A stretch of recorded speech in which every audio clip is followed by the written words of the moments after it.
শোনো, আমেরিকাতে যাওয়ার আগে একটা জরুরি কাজ আছে। কি কাজ? আমেরিকাতে যাওয়ার আগে আমাকে বিয়ে করে যাবে।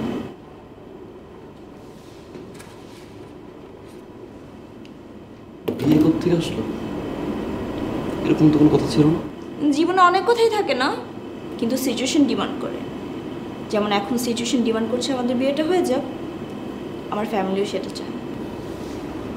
আচ্ছা, তো ফ্যামিলি কেন চাচ্ছে? ফ্যামিলি চাই সেফ থাকার জন্য। সেফ থাকার জন্য? ঠিক বুঝলাম না। বুঝলাম না?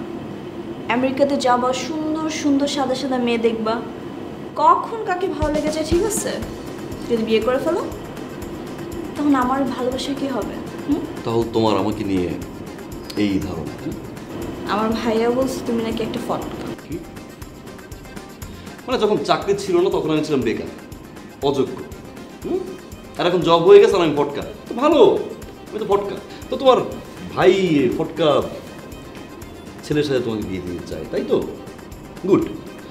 কিন্তু আমি তখন বিয়ে করতে পারছি, একটা অচেনা জায়গায় যাচ্ছি, আমার সেটেল হতে হবে, 2 বছর সময় লাগবে। আমার প্ল্যান ছিল 2 বছর পরে এসে তারপর তোমাকে বিয়ে করে নিয়ে যাবো। আর হুট করে আমি কীভাবে বিয়ে করবো তোমাকে এখন? আর তোমার ভাই যে আমাকে বলে ফটকা, ও তো বড় ফটকা, ওটা দেখতেই মনে হয় ফটকা। ওর রিমলে চশমা পরে, মনে করছে কি রিমলে চশমা বললে কি ভদ্র লাগবে? আর শোনো, ওই দিন আসছিল, আমি স্লাইডলি বেঁচে গেছি।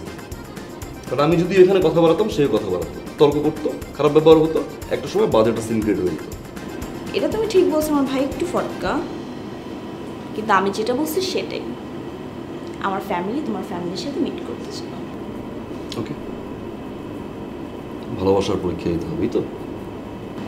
দিলাম, বুঝবে ফ্যামিলি।